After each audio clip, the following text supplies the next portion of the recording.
Hello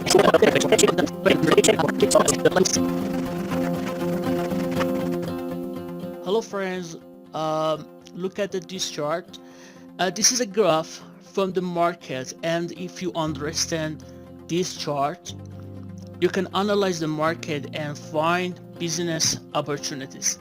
The beauty of analytics comes from how two things are related and associated. And in this course, we focus on understanding data and how to work with. Okay, today we talk about correlation. So let's see what is that.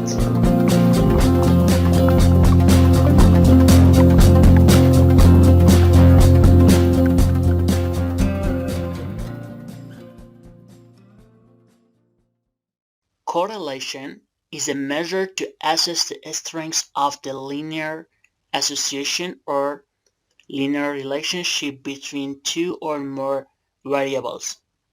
As an example, students who study well and got good marks will have their salaries on the higher salary as compared to the students who didn't study so much. This is a type of linear relationship between two variables, and we can say correlated data. You can find many examples and it's easy.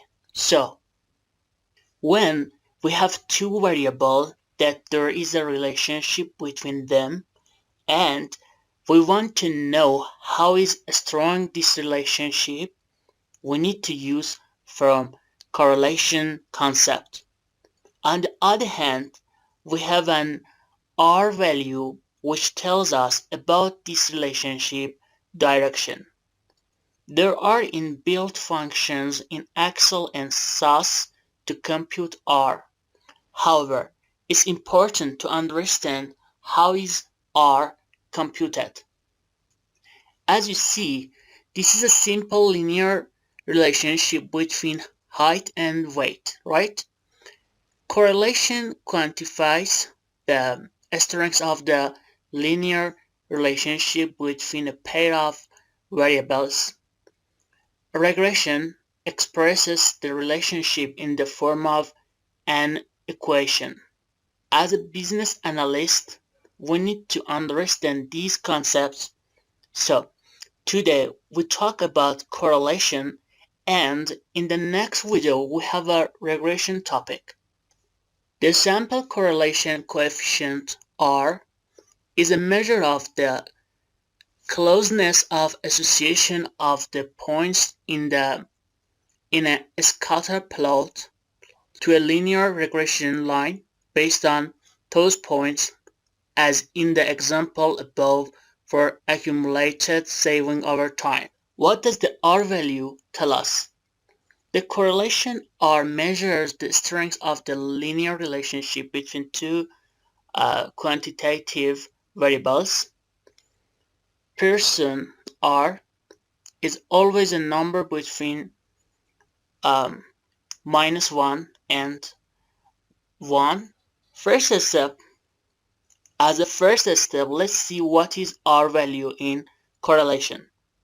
In statistics, we call the correlation coefficient R, and it measures the strength and direction of a linear relationship between two variables on a scatter plot. The value of R is always between +1 and -1.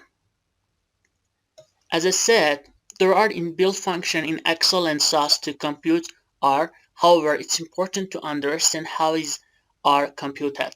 So this is a formula. Correlation coefficient R is equal to covariance by quite a lot of variance X. We have studied what is radian and variance when we are studying the dispersion measures, if you remember. Uh, you remember how far the observations are from the mean, that is the variance, right? So let's take the same example of height and weight.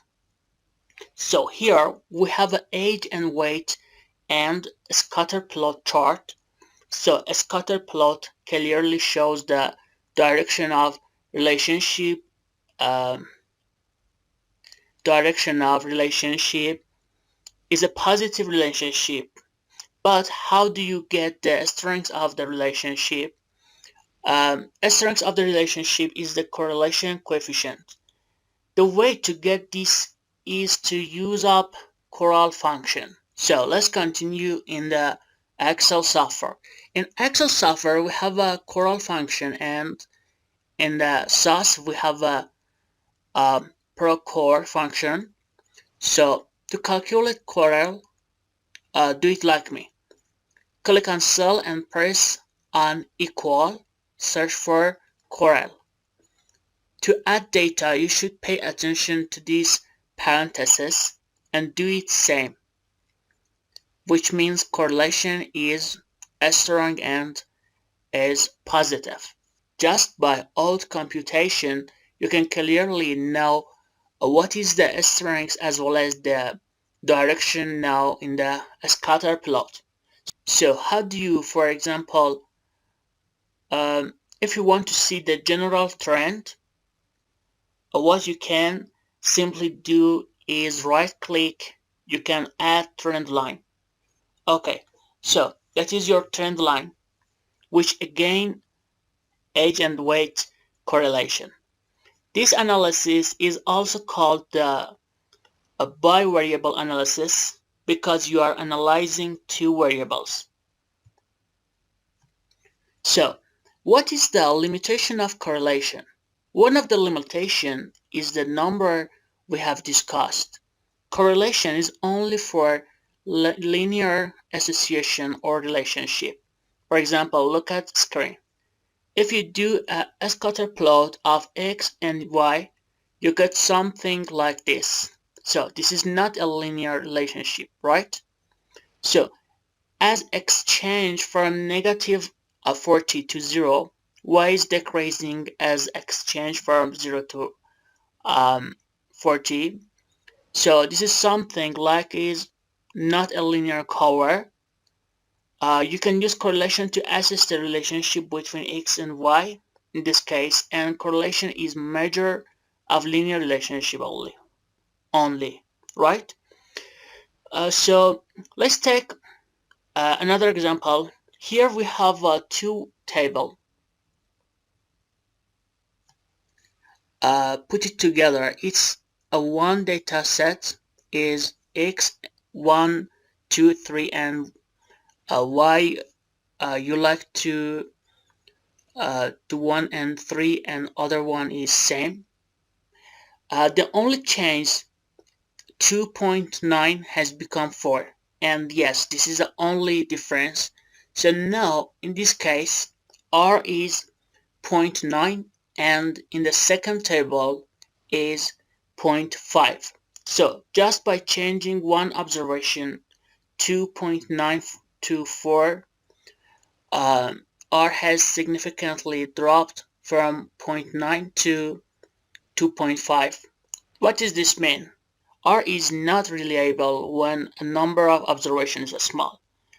So when you are looking into the R, be also cognizant of the fact of the number of observations. So at least you should have like 15, 20, anything that is good, but at least you should have like 15 to 20 observations, 15 to 20 observations as a rule of thumb to assess the correlation between the correlation in terms of what? R is zero point 0.4 for all observations, but if you remove one outlier, which is the last observation, the audit has become pointed. For example, let's look closely into this data.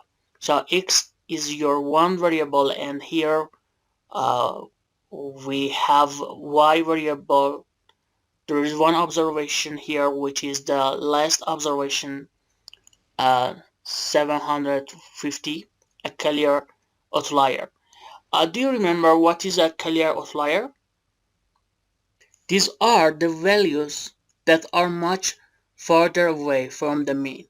So if you see the bulk of the observations here are ranging from 50 to 75, starting from 10, but here 750 is a big number. Correlation goes on all the observations you get is a good point, but if you remove this observation, R has become 0.8. So what does that mean? In fact, we have to treat the outliers for doing any of these analysis. Well, today we had a simple lesson and correlation topic. Yes, and with the next video that it will be about regression, we will complete this title. So until next video, uh, goodbye.